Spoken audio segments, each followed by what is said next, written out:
চট্টগ্রাম বিশ্ববিদ্যালয়ে ডিএমএ ভর্তি পরীক্ষা দিব, কিন্তু আইকিউ নামে একটা টপিক আছে বা একটা সাবজেক্ট আছে যেটা আসলে বুঝতে পারতেছি না যে এখানে আসলে কোন টপিক থেকে প্রশ্নগুলো আসবে। প্রশ্ন ব্যাংক পড়েছি কিন্তু বুঝতেছি না যে কোন টপিক থেকে প্রশ্নগুলো আসছে।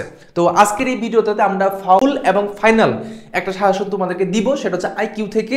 এবং এই সাজেশনটা যে তোমাকে দিচ্ছি এটার পিছনে যে কাজটা করেছি সেটা হচ্ছে প্রিভিয়াস ইয়ার যতগুলো কোশ্চেন আসছে, অর্থাৎ 23-24, 22-23, তারপর 21-22, 20-21, 19-20 অথবা 18-19 যে সেশনগুলোতে ভর্তি পরীক্ষায় আইকিউ থেকে যে প্রশ্নগুলো আসছে ওই প্রশ্নগুলোকে একটা একটা করে ধরে একদম ফাইন্ড আউট করেছি টপিকগুলোর নাম কি হতে পারে এবং ওই টপিকগুলাই তৈরি করেছি এবং যেটার মাধ্যমে সাজেশনটা তোমাকে আমি দিচ্ছি। তো তুমি যদি এই আইকিউ নিয়ে অনেক টেনশন করে থাকো বা এই আইকিউ নিয়ে চিন্তিত থাকো যে কিভাবে আইকিউটা শেষ করবো বা কোন টপিকগুলো আমার পড়া উচিত, 20-এর মধ্যে 20 কিভাবে পাবো, তোমরা প্রত্যেকেই জানো আমাদের এই চট্টগ্রাম বিশ্ববিদ্যালয়ে ডি ইউনিটে যে আইকিউটা আছে এবং এইখান থেকে কিন্তু হচ্ছে তোমাদের 20 মার্কের পরীক্ষায় প্রশ্নটা আসে। কত মার্কের? সেটা হচ্ছে 20 মার্কের। এই 20 মার্কের মধ্যে তোমাদের 20 পাওয়া খুবই সহজ, জাস্ট এই টপিকগুলো তুমি পড়বা তাহলেই হবে, ঠিক আছে? চলো আমরা টপিকগুলো তোমাকে দেখাই। তো এখানে বলা হচ্ছে আইকিউ পার্ট। তো প্রথমেই বলছি অ্যানালজি। এই অ্যানালজি থেকে প্রত্যেক বছর প্রশ্ন আসে। তুমি যখন কোশ্চেন ব্যাংক সমাধান করতে গেছো তখন কিন্তু অ্যানালজি টপিকটা ছিল এবং এখানে 5 থেকে 6টা বা 4 থেকে 5টা কোশ্চেন অনায়াসে আসে। তো অ্যানালজি টপিকটা তোমাকে 100% পড়তে হবে। এটা আমি প্রথম ক্যাটাগরিতে রাখছি কারণ এটা সো ইম্পর্টেন্ট। তারপরে বলা হচ্ছে নৌকা ও স্রোত বিষয়ক সমস্যা বলে, যে আমাদের যে নৌকা স্রোতের অনুকূলে বা স্রোতের প্রতিকূলে নৌকার বেগ বা স্রোতের বেগ, এই যে অঙ্কগুলো আছে না, এই অঙ্কগুলো তুমি পড়বা, দেখবে এখান থেকে প্রশ্ন আসছে এবং প্রত্যেকটা টপিক প্রিভিয়াস এর কোশ্চেন থেকে নিয়ে আসা, আমার কোনো বানানোর কোনো এটা নাই। এখানে মূলত হচ্ছে প্রিভিয়াস এর কোশ্চেনের আলোকে এই শাসনটা তোমাকে দেওয়া, যেন তুমি এই শাসনে 100% কমনটা পাও। তারপরে বলা হচ্ছে রক্তের সম্পর্কে, অর্থাৎ ব্লাড রিলেশন যে জিনিসটা আছে এখান থেকে কোশ্চেনগুলো আসে। প্রত্যেক বছরই দেখা যায় 2-1টা করে কোশ্চেন থাকে, সো ওই তোমার টপিকটা পড়তে হবে। সম্পর্ক মূল্যায়ন, এখান থেকে প্রশ্ন থাকে। তারপর হচ্ছে স্থান ও দিক নির্ণয় ও দূরত্ব নির্ণয়, অর্থাৎ কোনো একটা মানুষ যখন হচ্ছে এই স্থান থেকে সে হচ্ছে উত্তর দিকে গেছে, উত্তর থেকে সে আবার পূর্ব দিকে গেছে, পূর্ব থেকে আবার উত্তর দিকে গেছে, ঠিক আছে?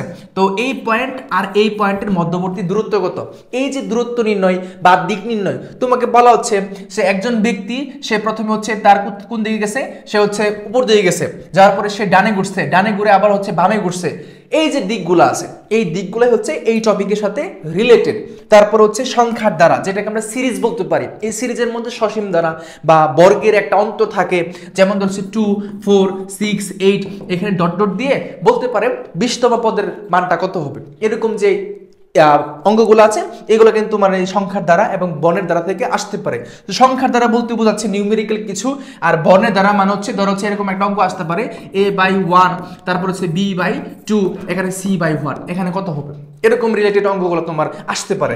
আবার হচ্ছে গাণিতিক বিষয়াবলী, এখানে আসলে কি গাণিতিক বিষয়গুলি খুবই সহজ। তোমরা যারা ক্লাস 9-10 বা এগুলো পড়ে আসছো না, পিতাপতির অঙ্ক, 4টি সংখ্যা যোগফল, বৃহত্তম সংখ্যা, ক্ষুদ্রতম সংখ্যা, এই যে ব্যাপারগুলো আছে এবং হচ্ছে এখানে কোনটা বৃহত্তম কোনটা ক্ষুদ্রতম, এই অঙ্কগুলোই হচ্ছে বেসিক্যালি তোমার হচ্ছে গাণিতিক বিষয়গুলো থেকে তোমার অঙ্কগুলো থাকবে।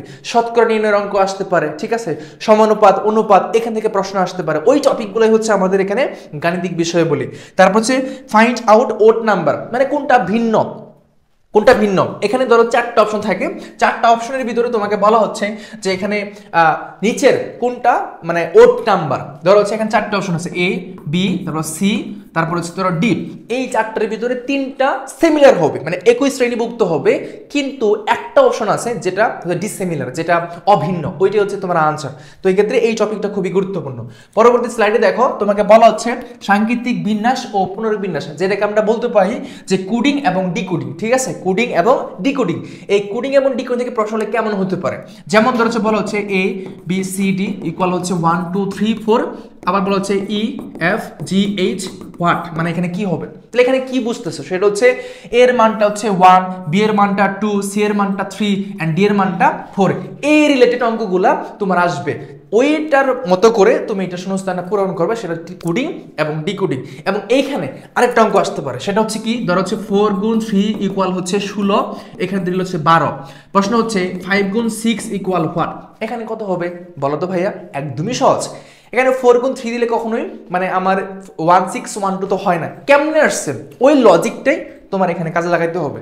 আমি যদি এখানে 16 বলি তাহলে 4 এর সাথে 4 গুণ করলে 16 হয়, আবার এইটার সাথে যদি 4 গুণ করি 12 হয়। তার মানে বুঝতে কি পারলাম? বুঝতে পারলাম যে এইটার সাথে যদি 4 গুণ করি দুইটার সাথে আমি এই অঙ্কটা বা এই সংখ্যাটা পাই। ঠিক সিমিলারলি ঠিক এখানে তুমি ওই কাজটাই করবা, এখানে 4 গুণ এখানে 4 গুণ, উত্তর কি আসবে? উত্তর হচ্ছে আমার 20 আর হচ্ছে 24 মানে 2024। তাহলে এইটা। তারপর হচ্ছে দিনপঞ্জিকা। তো দিনপঞ্জিকা জিনিসটা কি? আমাদের যে বার নির্ণয় করা, তারিখ নির্ণয় করা, এগুলো থেকে প্রশ্ন আসবে। তারপর সে কর্মর্দন থেকে প্রশ্ন আসবে। ফ্যাক্টোরিয়াল কিছু অঙ্ক আমরা পড়েছিলাম, ঠিক আছে? ফ্যাক্টোরিয়াল ধরো যে এন ফ্যাক্টোরিয়াল এরকম অঙ্ক আমরা পড়েছিলাম না ইন্টারে, ঠিক আছে? ওরকম যে কর্মর্দন থেকে অঙ্কগুলা আসে এবং এখানে কিছু সূত্রের মাধ্যমে আমরা করতে পারি। তারপর হচ্ছে আয়না ও ঘড়ি নির্ণয়, এখান থেকে প্রশ্ন আসে। যদিও চট্টগ্রাম বিশ্বের প্রিভিয়াস এর কোশ্চেনে এটা থেকে আসে নাই, কিন্তু তোমাদের বিশেষ কোশ্চেন যখন আমরা পড়ি তখন কিন্তু আইকিউর সাথে এইটা টপিকটা রিলেটেড। তার মানে আয়না এবং ঘড়ি নির্ণয়, অর্থাৎ এখানে প্রকৃত সময় নির্ণয় করতে বলে, ঠিক আছে? কি সময়? ধরো প্রকৃত সময় নির্ণয় করতে বলে। তারপর হচ্ছে কত ডিগ্রি কোণে ঘড়িটা সেখানে আছে, কত সময় নির্ণয় করা, এগুলো থেকে প্রশ্নগুলো থাকে। তাছাড়া বর্ণমিলকরণ থেকে প্রশ্ন আসে।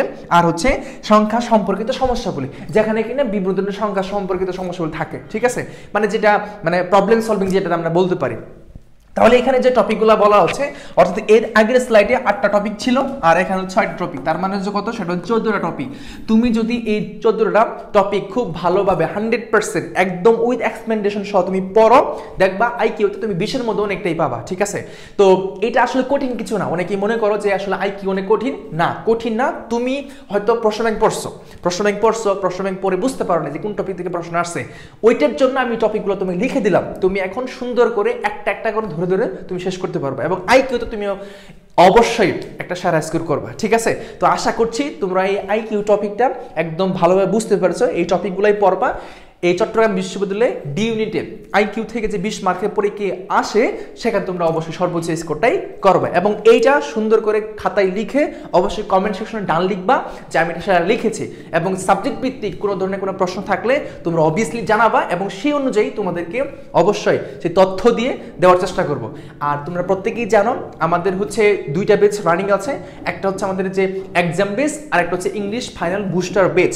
তোমরা অনেকেই আছো ইংলিশে অনেক সমস্যা বা অনেক ভালো পারো না বা বেসিক থেকে সমস্যা বা প্রশ্ন ব্যাংক পড়তে গেলে কোশ্চেন বুঝো না, কোশ্চেন পড়লে রুলস বুঝো না, এরকম অনেকেরই সমস্যা থাকতে পারে। তো তোমাদের জন্য ইংলিশ ফাইনাল বুস্টার বেসটা রানিং হচ্ছে। অ্যাজ সুন অ্যাজ পসিবল দ্রুত ভর্তি হয়ে যাও। এখানে খুবই অল্প মাত্রায় ফিটা নেওয়া হচ্ছে।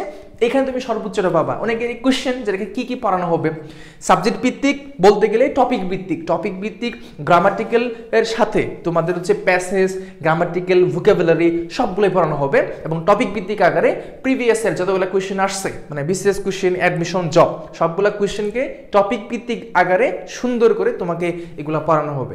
আর যাদের প্রস্তুতি সম্পূর্ণ হয়ে গেছে, তোমরা অনেকেই আছো প্রস্তুতি একদমই 100% হয়ে গেছে, তোমরা এক্সাম দিয়ে নিজেকে জাজ করতে চাও কতটুকু পড়েছ, যাদের জন্য আমাদের এক্সাম বেসটা আছে সেখানে যুক্ত হইতে পারো এবং এই জন্য আমাদের পেজে মেসেজ করো অথবা ওইখানে মেসেজ করলে আমরা হচ্ছে তোমাদেরকে সেই বেসটাতে অ্যাড করে দিব। দেখা হচ্ছে পরবর্তী কোনো ভিডিওতে। আসসালামু আলাইকুম।